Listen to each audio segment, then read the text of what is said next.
Now then, welcome back, SADDOs, to yet another episode of the Sitcom Archive Deep Dive Overdrive. I'm Eggs Benedict. And I'm Alison Barton-Simmons. And our raison d'etre in this podcast... Ooh. Well, it's a bit grandiose that, not in life. But for the purposes of this podcast, our raison d'etre is to pull apart every episode ever made of The Good Life and discuss what we loved about it, discuss what we didn't like about it, have a look at the fashions, have a look at the performances of the main players, and just generally have fun deconstructing every episode ever made of one of the best sitcoms Britain's ever produced. It certainly is, and we are a watch-along podcast, so you can dip in and watch the corresponding episode of The Good Life and then listen to us talk about it. You can watch episodes on Dailymotion online, or you can go the traditional route of getting the DVDs, and I think you can get them on BritBox as well. Yes, apparently it's just started being shown in America on BritBox, which it wasn't previously. That's good news, because it'll be Good Neighbours, won't it, rather than The Good Life?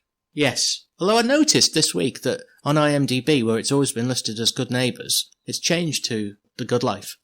Oh, well, maybe it is The Good Life then in the States this time. Or maybe they've just abandoned it, because the reason it wasn't called The Good Life originally was because of some obscure programme in the early 70s, and I doubt anyone even remembers it anymore. Yeah. So maybe they've just gone back to the original title. It's just taken precedence maybe now. Enough of BritBox minutiae. This week's episode that we're going to deep dive is called Sweet and Sour Charity. It's the penultimate episode of Series 4, so there's only one more left after this episode in Series 4. Did you like this one? I did enjoy this one. Yeah, I did. I think I'm sort of anticipating the end, so it's making me feel a bit sad, to be honest. Yeah, there's a little bit of, as we've said in previous weeks, there's a little bit of desperation in the writing in terms of scenarios. It's still brilliant writing, don't get me wrong, but the scenarios that they're coming up with for the goods is a little bit contrived, and it is. I think it was this week as well. Yeah, considering that though, the watchers for this episode back in May 1977 was 15 million still, which is not the height of the watchership. The audience watchership. Watchership. The watchership audience. So to get an audience of 15 million, when you were sort of tailing off in a series, would be huge today, wouldn't it? Yeah. It still didn't quite meet the heady heights of 16.8, 17 million that it was in the middle of the series, but to still get 15 million towards the end, I think is a testament to the writing and the acting, obviously. Before we get stuck into this episode, Sweet and Sour Charity, shall we have another game of Bruce Forsyth's Higher or Lower, My Love? I'd love that. Yes, please. Watch your chin, though. Don't throw your chin out, Ben. I won't. I'll try not to. Brucey's back with another higher or lower. Based loosely on Play Your Cards Right. Can Al guess who's got the most on IMDb? Or will she perform just like dog shite?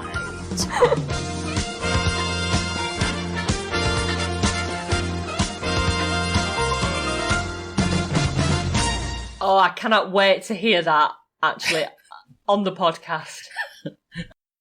All right, my love. We've got another game of Higher or Lower, which is loosely based, of course, on Play Your Cards Right with Bruce Forsyth. Forsyth or Forsyth? Oh, I'm all for Forsyth. Bruce Forsyth. Oh no, I'm not. I'm for the first one. Well, he's dead, so we'll never know now. So, this week, instead of looking at the relative cost of things with inflation factored in, we're going to play a different form of Higher or Lower. And you'll have to imagine that I've got cards with the with pictures of the main members of The Good Life. Okay. You know, like Jack, Queen, King, that type of thing. So we're going to start off. We'll turn over this card, this imaginary card. Oh, I'll hold up this piece of paper. I can see it. And as I turn it round, my love, you've got a Richard Briers. So, what we need to, not really thought this through, have I? I don't really understand the concept yet. I don't know what I'm supposed to be doing. I've not explained it, have I? Is it like subjective guess who, and I've just got to just name who I think's better. You'll pick up on this, honestly. Okay. So Richard Briers, who is your first card, he has 145 acting credits on IMDb. Oh. Okay? Mm-hmm. Now then, the next card is Felicity Kendall. Now, would you say Felicity Kendall has less acting credits or more acting credits than Richard Briers on IMDb? Put those fingers away. You don't go on the keyboard for this one. You just have to have a guess whether Felicity has got higher or lower than Richard Briers in terms of IMDb credits for acting. Acting alone, mind. I think Felicity Kendall has less acting credits on IMDb. So you're going lower? I'm going to go lower. Lower. Well done, my love. Didn't she do well? That's correct. Because Felicity Kendall only has 39 acting credits. Really? Really I didn't low, think it'd doesn't be it? that much lower. Yeah, a lot lower. I don't know what she's been up to. All these affairs she's been having probably haven't given her enough time to make. It must take up a lot of time. Yeah, it must do. So there we go. So there you go. You got 1 point, and what do points make? Prizes. Fuck all in this game, I'm afraid. But you've made a good start. Next up, your next card after Felicity Kendall is Paul Eddington. Okay. Now, do you think Paul Eddington has higher or lower than Felicity Kendall's 39 acting credits? I'm purely basing it at the moment on age. Yeah. And I think Paul Eddington is quite a little bit older than Felicity Kendall. But of course he did die before she did. Did. Well, she's still going, of course. Don't want to panic anyone. She's still very much alive and well. I think, though, that he did quite a lot of stage stuff. I'm going to go higher. I'm going to go Paul Eddington is higher than Felicity Kendall. You were such a good contestant, even better than last week. Because you've got it right. It's excellent. 97 acting credits for Paul Eddington. Which is quite a lot, isn't it? It is. Because, of course, these things on IMDb don't count all of these various on-stage roles that they've had. It's just screen acting. Right. I should have probably made that clear, but there you go. Yes. Sorry. All right, I'm in charge. As Brucey used to say, I believe, when I looked up all his catchphrases this afternoon. Here they are. They're so appealing. Come on, dollies, do your dealing. The last card for you is Penelope Keith, of course. Oh, no. Dame Penelope Keith. Does she have higher or lower? Oh.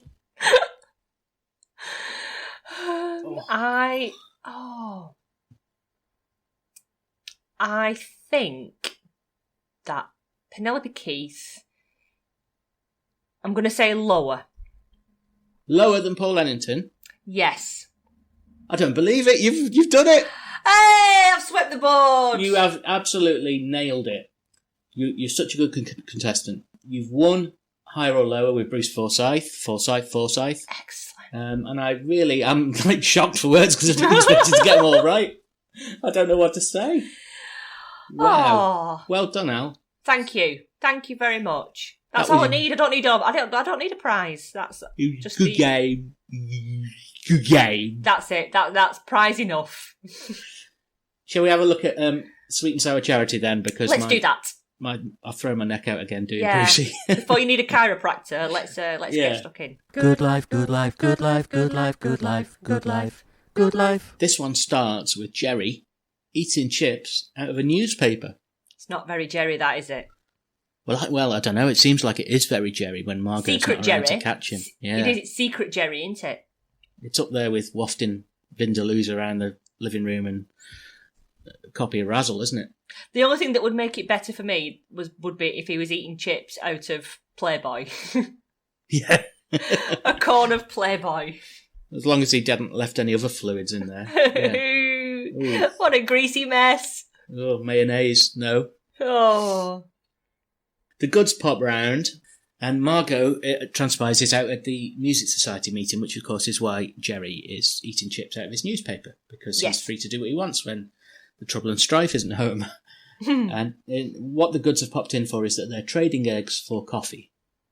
Yeah, are they swapping it with Margot, or are they swapping it with somebody else?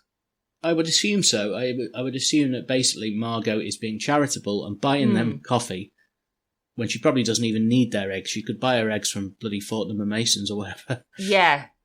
So the goods stay after trading their eggs for coffee.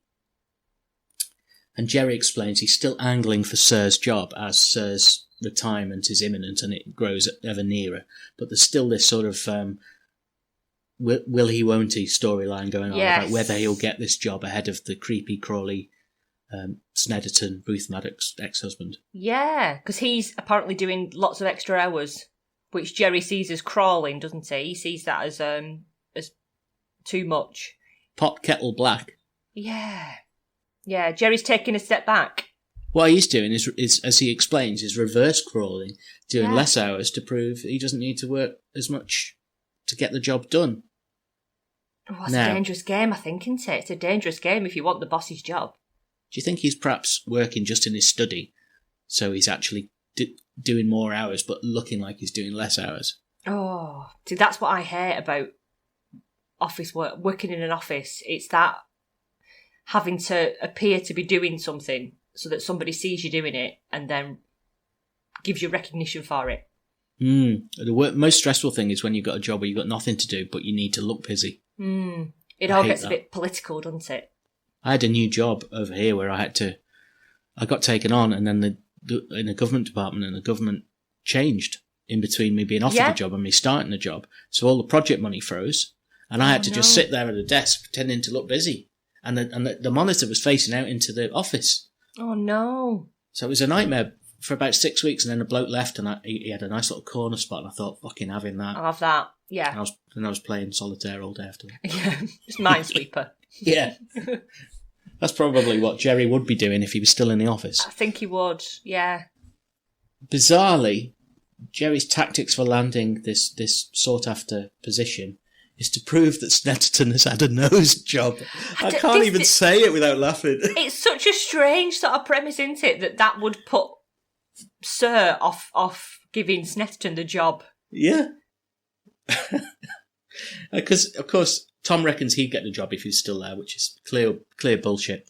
And then the front door goes, and they all panic and pull coasters and placemats under their saucers before Margot enters because they know what she'd say. Oh, yes. And she comes in sort of looking furious, but then her face lights up when she sees the goods. I always just think when she smiles, she looks beautiful, Penelope Keane. She does, and it's very sincere, isn't it, I think? She can't smile without looking sincere, I don't think, when she really means it. Yeah.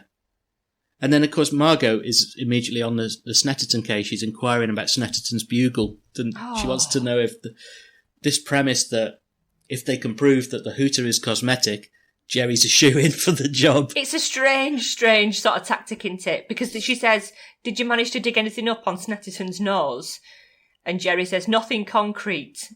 And then Tom's line really made me laugh because he said, I thought you said it was plastic.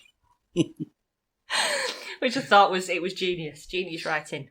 Did it almost make you want to go back and watch the last one to have a bit of an inspection of Philip Maddox's nose? Yeah, I don't remember him having such a nose. Well, let's break this down though, right? If you work there and you've been working there a long time and then suddenly you turn up with a different looking nose, everyone's going to know, aren't they? It's quite obvious. Yes. I don't think it's not something, and I can imagine in the 70s, it's not something that you would need to guess at. I think it would be quite obvious. You think it would be just like the episode of Friends where he had a cosmetic penis? It just dropped off during an audition. Yes, it would. And it would just, you'd be able to tell, I think. That it's like a lump of clay on the end of his face. It was a fake nose, yeah. This is, obviously Jerry's desperate because this is the means by which he thinks he's going to get Sir's job.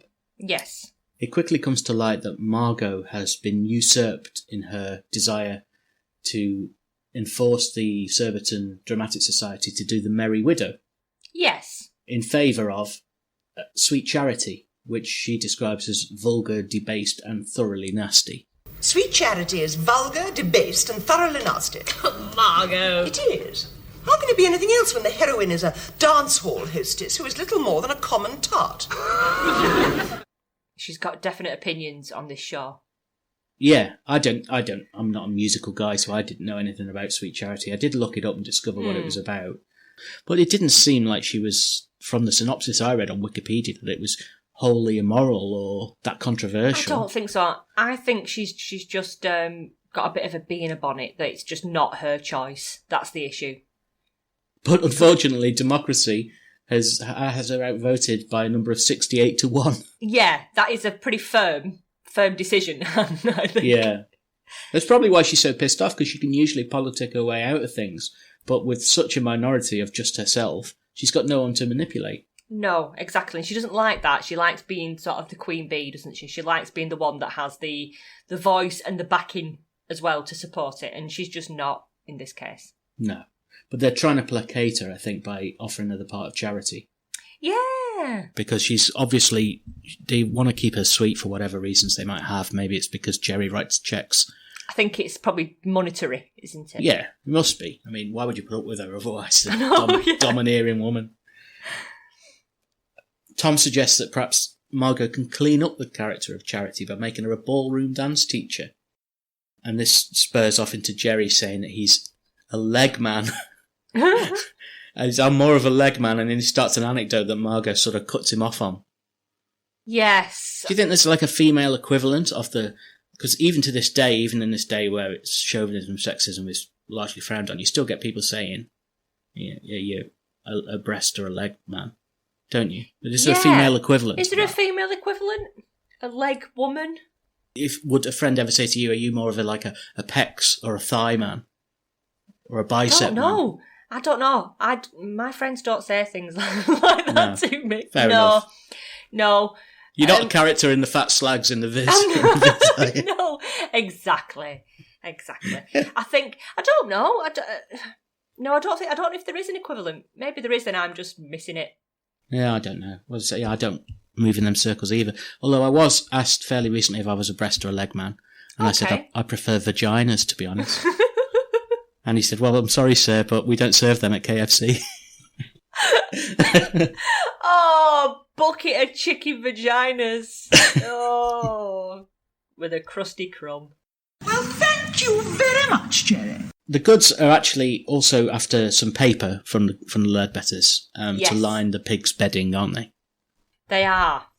And I thought it was quite amusing at the end of the scene where Margot won't let them take a particular newspaper because it had a story about the royal family and therefore it wasn't to be used for pig bedding. Not suitable for pigs to lie on. No, absolutely not. She would be mortified. And then we get the shock news that Mrs. Weaver's left. That was quick. She weren't there for very long, was she? They can't have... They must have been renting because imagine getting a mortgage and then just stopping about for 6 months. Well, perhaps she's just upwardly mobile in the world. And now Surbiton's beneath her with a Thatcher-esque voice. Maybe she won the pools. Won the pools and shot off elsewhere. So Tom's immediately in scrounge mode, isn't he? Because he eyes up this sort of 200 gallons of oil that Mrs. Weaver's left in her tank that he can see. Yeah. In her garden. He was straight on it, weren't he? Yeah. And to be honest, I didn't blame him. I mean, I'm actually on Tom's side here because she's left, she can't take it with her. And the likelihood is it wasn't part of the house sale. That's true. However, it probably does have quite a high monetary value. And he doesn't know whether it's been promised as part of the sale to the new buyers. Well, this is true, because when he lays out his plan to Barbara that he's going to nick the oil to trade for straw with Mr. Green, whoever Mr. Green is, this very much creates a moral conundrum between the goods, because Barbara... She's just not having it, is she? She calls Tom a spiv. Yeah, sort of sees it as stealing, doesn't she, straight away? Yeah, I can see where she's coming from as well, but basically she's aghast at the idea of theft. And she sort of tries to distract Tom, almost shag him out of his idea, basically. I've got another idea instead. Yeah. Cow eyes. Forget about that. Cow eyes. Exactly. But she's aware that they'd know that they'd stolen it, and that doesn't sit right with her. Yes. So back over at the Ledbetters, Miss Mountshafts' brother-in-law with a steel plate in his head. I love this character that you never see. Yeah, I kind of wish we did see him. I know. See how chrome-headed he looks. He's turned up and he's dropped off the costume designs off-screen with Margot. And predictably, Margot is unhappy with all the slits and frills and plunging necklines. Costumes like these are fit only for some back-alley striptease club. They're just dresses. These dresses. Slits and frills and plunging necklines. Dustbin designs. And from a dustbin mind. It's that steel plate, I think. It's making him funny. Oh, sequins, stockings. It's a whole sort of thing, isn't it, that she's very much against. Oh, dear. But Jerry's eyes light up, don't they, at the thought of, I think, Margot even sort of trying on anything like this. It's the black stockings that have got him all excited, isn't it? They have. Absolutely they have. But Margot is insistent that it's a peculiar fantasy that he's got. That the idea of her playing the tart is sinister, Jerry. It's just sinister. She even calls him a pervert and says he needs to see a doctor. Yes. Poor Jerry. All he wants to do is see his missus in a pair of stockings. I know. It is a shame. It really is a shame that he's being sort of ridiculed and made to feel like some kind of strange weirdo. Reprobate, yeah, just because he likes stockings. But it made me laugh when he went on a big sort of rant against the invention of tights. Yeah. He's just like, damn those tights. I suppose for women, the introduction of tights was like a liberating thing because it makes life a lot easier. But for men and partners, perhaps not so much. Do you think it was a real big thing in the 70s whereby stockings used to be something that men really were turned on by and all the wives had them, and then all of a sudden it was tights with ladders in? Tights are just... blotchy legs underneath. They're not attractive at all, I don't think, tights. Especially tan tights. To look at and to wear when you've got like a sagging gusset when you're walking down the street and you know that your tights are nearly round your knees like MC Hammer. It's not... It doesn't set you up to feel sexy or look sexy, I don't think. No, you can't touch this, and nor would you want to. No, you can't. You cannot touch this.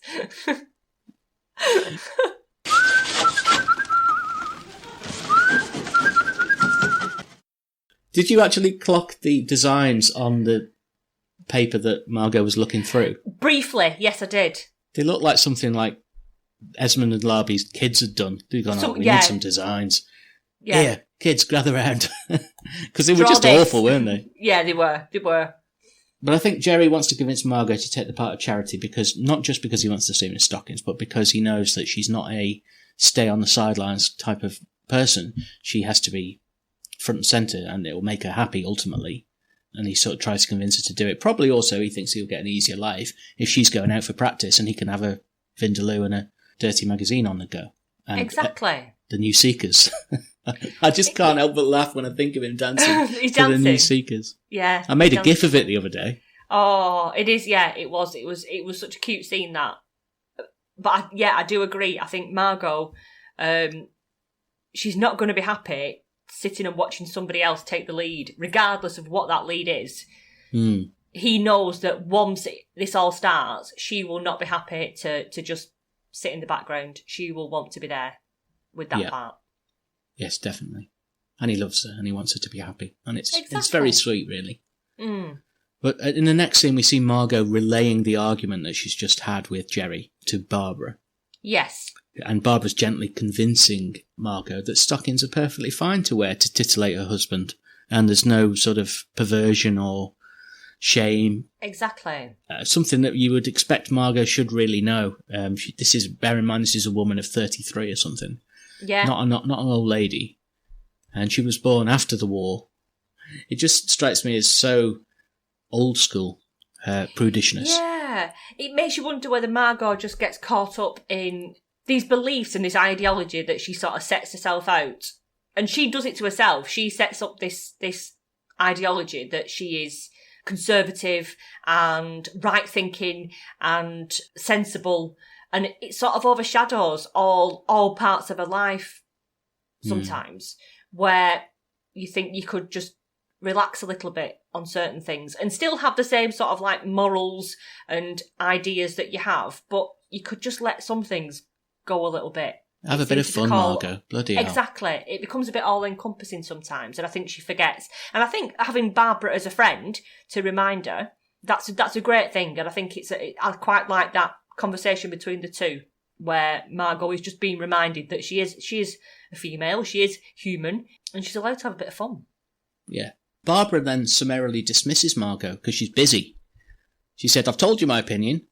Take it or leave it. Now, now bugger off, basically. Yeah. With your bloody upper-class problems that aren't really problems. Just go and buy some stockings and get your leg over. And then on her way out, Tom comes in and says, hello, Margot, you look nice. To which she replies, you've got one-track minds. Oh, poor Tom. He's only trying to be lovely, isn't he? Yeah, he wasn't being creepy the way he sometimes is. He was just paying her a compliment. But of course, Tom is only briefly distracted from his real obsession. It's similar to when he had the obsession about the spinning wheel a couple of episodes ago. He's now just banging on about this oil. Yep. It's all he can think about. It's all he can think about, but he's outraged because he's found out that someone's actually been pinching it. This is bonkers because he was going to do it. He was going to siphon it off, but because somebody's got there before him, he seems to have a bit of an issue with that. Calls him a filthy swine. Oh, Tom. That's another MVP that you're not winning, Tom. Yep. Black mark. It's quite an interesting remark Tom makes here, though, which is, why should we sit around being all good, all fine and good?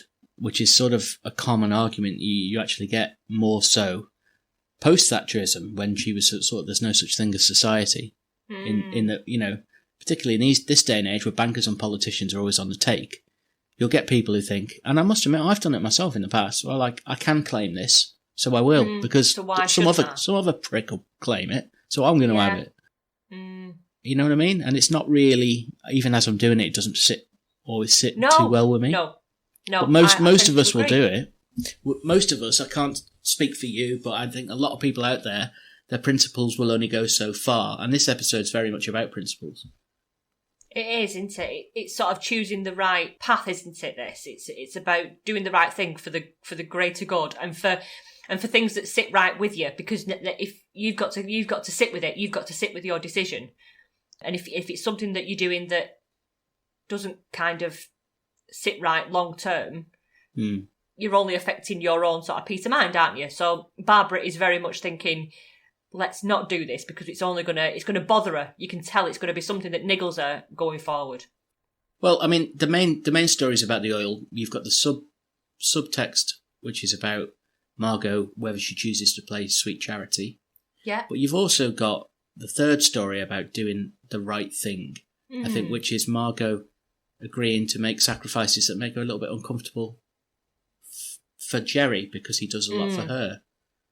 Maybe in a slight sexist way that, I don't know. What do you think? That she should feel obliged to titillate him? Is it right or wrong? Oh, it's a hot potato, that, isn't it, really? I don't know if that's the point they were trying to make, but it feels like that. That she needs to do this in order to make him happy. Yeah, it might not be. It might not be what they were trying to say. That doesn't quite sit right. But I think Barbara's commentary on the fact that if you know that your husband likes that and you're happy to do it, and it's all within the arena of everyone's all right and everyone's comfortable, then what's the problem? Yes. Perhaps it's more about her choosing to. I'm reading too much into it. It's probably more about the comedic awkwardness that the character Margot feels rather than any moralistic thing, which is more about the other two storylines, perhaps. Yeah. I don't know. Let us know what you think. Maybe we're getting too far into it. Then weirdly, Barbara suddenly does an about turn about this oil, doesn't she? She decides that she does want it. Yeah, but her rationale is that we do want it, we can use it, but we just need to ask. We just need to okay it with the person that owns it, and then for her, that would then make it all right to siphon it off. And I think that's quite a sensible result, isn't it? That if you, as long as you've asked, and that what's the worst that could happen? Mrs. Weaver says no, you can't have it, and then you don't steal it. You you don't. I suppose there's always that Tom risk. would that still want to. He'd be like, he would do. He'd say, He would do. He'd say, the bitch, and then steal it anyway. But I think for Barbara, that this is the sensible option, isn't it? The sensible option is to check and then take it. Yes, so that's exactly what happens. They go round to see Margot to get Mrs. Weaver's new phone number, and so they can contact her. And this is where they discover that she's moved to Esher. I looked it up. Do you know where it is? No, I don't. It's only about 3 miles from Surbiton, but crucially, it's nearer to Epsom. Oh, right. Mm. We know what happens in Epsom. Yeah, we know what Mrs. Weaver's agenda is. Pampas grass. Dirty old Thatcher. Digging up that front lawn. This scene at the Ledbetters the palette was very green. It struck me that in this scene that everything is either green or brown or yellow in its tone. And I don't know what I'm trying to say about that. It was just an observation that everything was just that sort of post-war natural earth colours. Yeah. Yeah, it's not Westworld. I'm sure they weren't trying to make some sort of some point with it. No. Foreshadowing of something, but it just happened to be green, yeah. Margot confides to the Goods that she's going to turn down the lead part on principle, it transpires. Oh, Margot. And she wishes them well, but hopes it'll be a total disaster, as it deserves to be. Giveth with one hand and take it away with the other. Yeah, it's not that magnanimous, that, is it? No, it's not. In the meantime, Tom's gone off to phone Mrs. Weaver, I think, while Barbara and Margot have this conversation. And it transpires that Mrs. Weaver has agreed that the Goods can help themselves to this oil. Yay, good old Mrs. Weaver. It was the right option. If she's not taking it with her and it's not been part of the sale of the house, then yeah. I think the Goods should have it. Yes, you can take as much oil as you like, she probably said. Just like that. Yeah. Gillian Anderson's got nothing on me. No, I think she's been miscast in the Crown, to be honest. And then Jerry arrives with bad news. Apparently, Snetterton's nose is only the real deal. Oh my God. What's going to happen now? Well, the obvious is going to happen. Jerry's going to hit the gin. Yes. I thought you were going to say he's going to hit Snetterton. Well, his nose, it might fall off, but no, it's real, so it won't. He just goes on the ale, doesn't he? He's straight. I think he's actually drinking scotch rather than gin.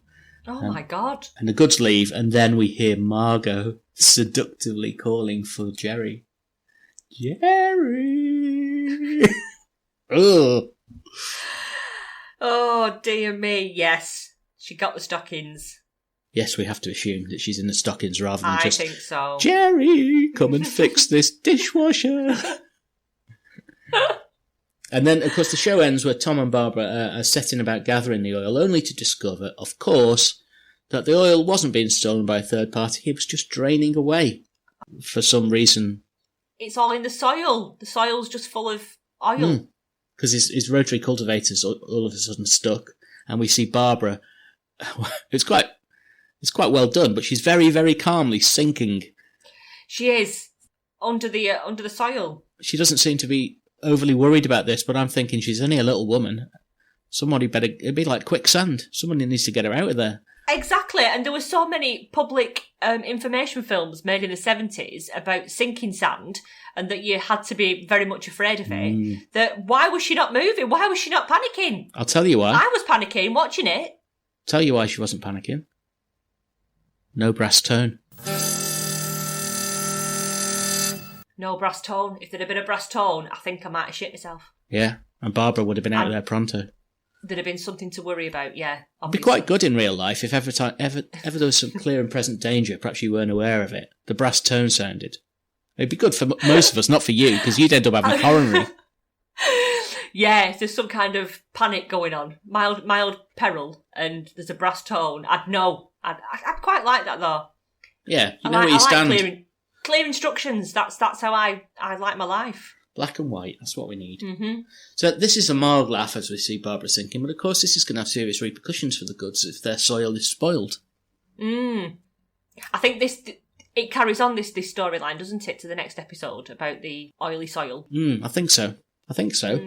And I can't remember what happened in the next episode, which is called anniversary. I can't remember anything about it, to be honest with you. Can you? No, I can't. And I don't want to look because it's the last one. Yes, well, last one of the main series. I'm now going to spend the next week worried about poor Tom and Barbara's soil. So I might have to watch it immediately after this record. Yeah. And make you feel better. Yeah, I tend to agree. This was quite a Margot-centric episode, I thought. Yes. On her ideas and thoughts and beliefs. Mm. Yeah, and it occurred to me that Esmond and Larby subsequently said that they were running out of self-sustainability ideas, but if they'd carried on into a 5th season, perhaps they could have just focused more on the situations that the Ledbetters get in and focused more on Jerry's challenges in the workplace and Margot's contretemps with all of those various invisible characters, where maybe we would have even seen some of them. Do you think they sort of realised there was still legs in the series, but with regards to the Ledbetters? Yeah, but I don't think they did regret it, because when you see the interviews with Bob Larby, he just seems to say how glad he was that they got the opportunity to finish it on their terms and that they were ready. I mean, they were sitcom machines, weren't they? They cranked out so many other classics after that. Yeah. A few that weren't a little bit mediocre, perhaps, but still some other brilliant shows like Ever Decreasing Circles is much underrated, and Brushstrokes is great. And I've been watching Mulberry with Carl Hamm, and I really like that. I think it's a lovely, lovely show. Really heartwarming. One of those shows that make you feel all lovely and warm inside. Aww. So I think they were quite forward-looking, really. Yeah. I do. Part of me, though, wishes that I'd seen more of the Ledbetters' story moving forward. Like you've just mentioned there about Jerry getting the job and Margot's sort of exploits. I do feel like I've missed out, yeah. Spin-offs never... Well, that's not true. Spin-offs occasionally work. And some spin-offs are unfairly maligned, like Going Straight was quite good fun if you watch it. It's just not Porridge. It's just not as good as Porridge. Exactly. It was a good show.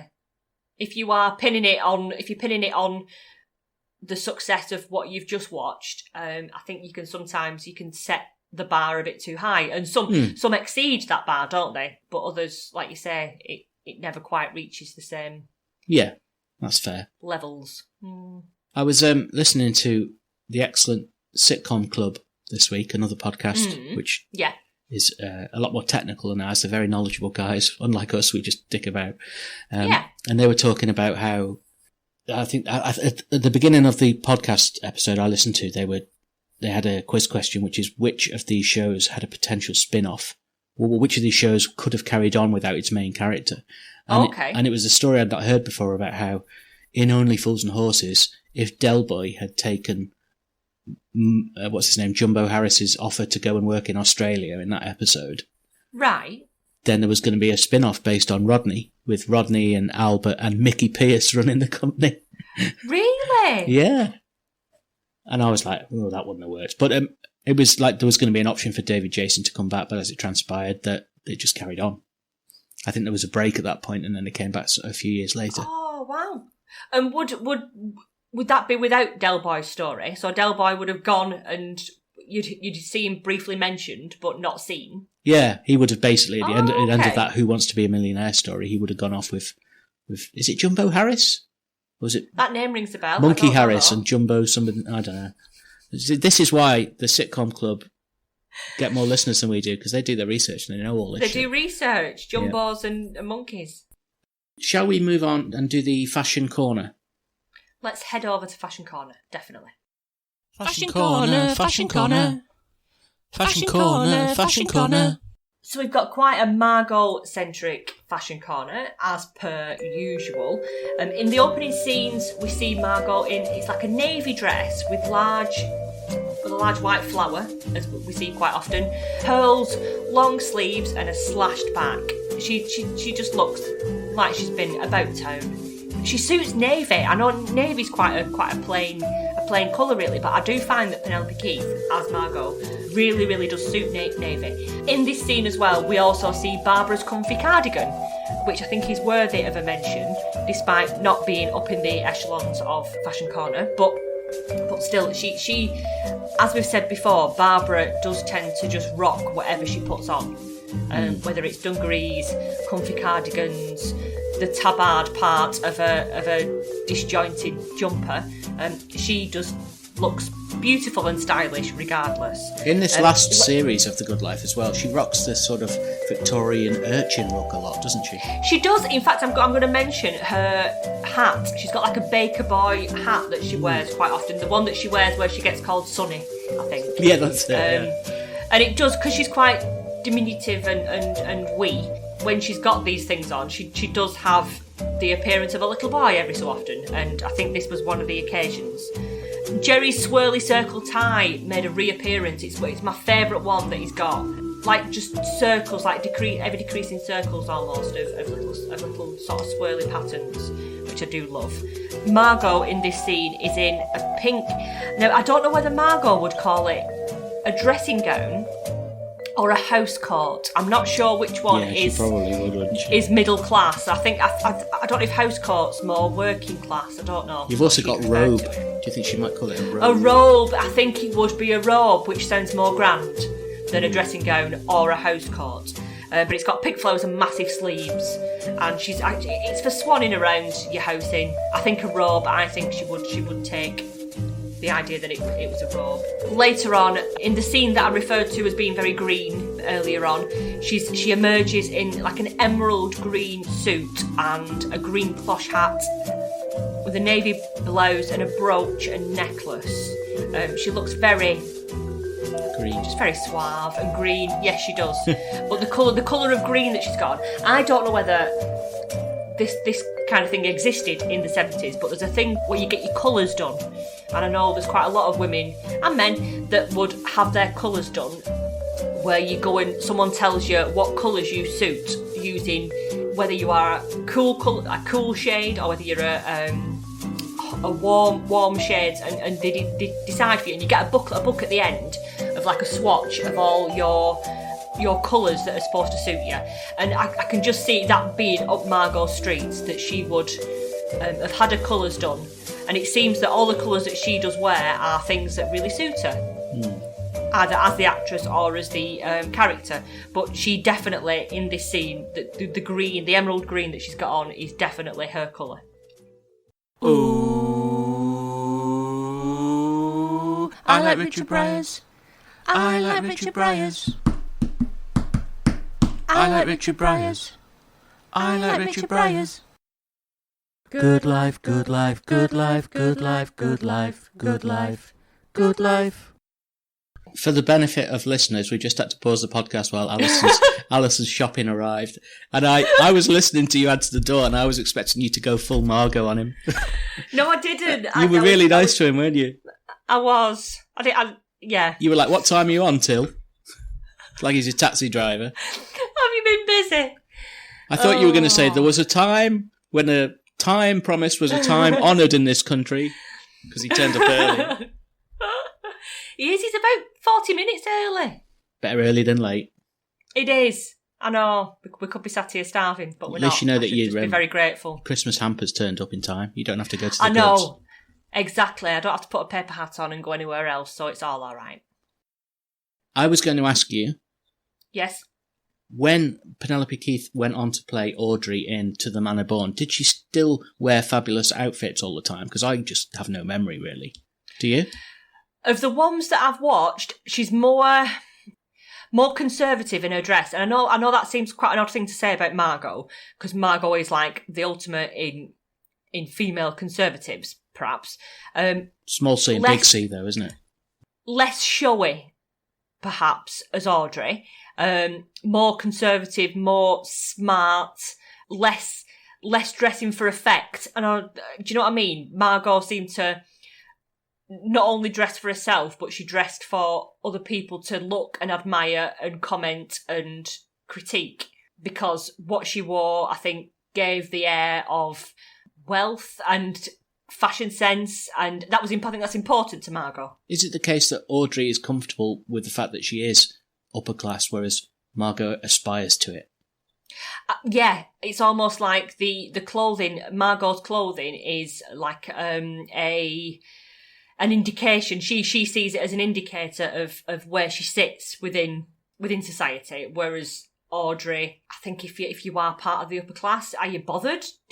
There's lots of scruffy people in upper classes.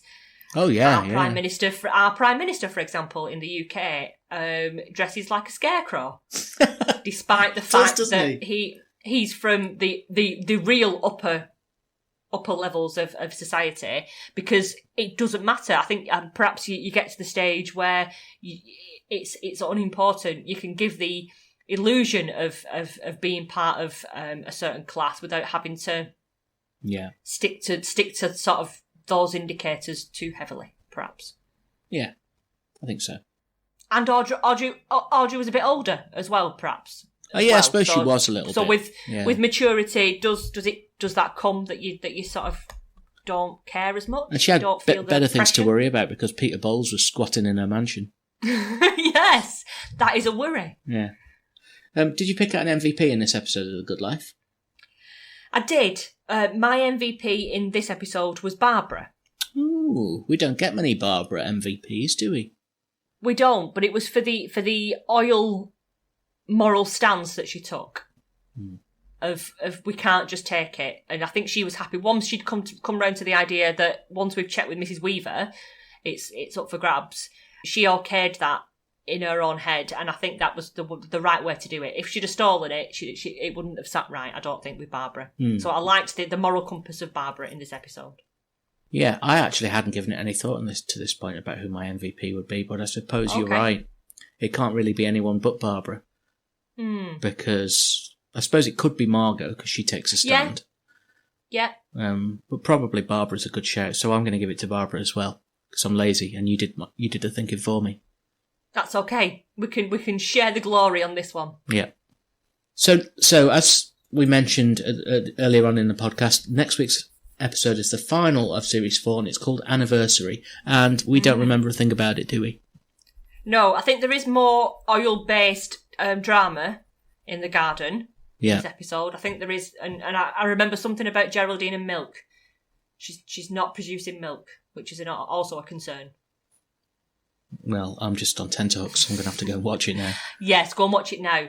So, if you've got to this stage with us and you're still enjoying what we're doing, and you want to follow us on social media, check out @SADDO Podcast on Twitter and Instagram, where we post rare videos and all sorts of bits and pieces. On the Facebook page, you can find us by searching SADDO Podcast. Subscribe to our newsletter by visiting our website, saddo.club. We can also get more information about us, read the blog, listen to episodes if you don't do podcast apps. Get in touch with us by email at saddopodcast@gmail.com and tell us about all the things that you've enjoyed or that we've missed. And subscribe and leave us a review on iTunes or wherever you get your podcasts from. Thanks to Anya for her wonderful Good Life caricatures that she did for us. We've got a couple of new ones now that you should be able to see up on the website and on social media. And we'll probably have some merch before spring that you can buy. Whoa, that was a vague statement. Whoa. Yeah. Oi, oi. Before spring, we're going to have some merch that you can buy, mugs and T-shirts and pap like that. So get your wallets out, because if that wasn't a striking value proposition, I don't know what is. Thanks again to Beat Raid for our theme tune, which we love. And thanks to you for listening. Thanks so much, and we'll see you next time. Nice to see you. See you guys. Goodbye.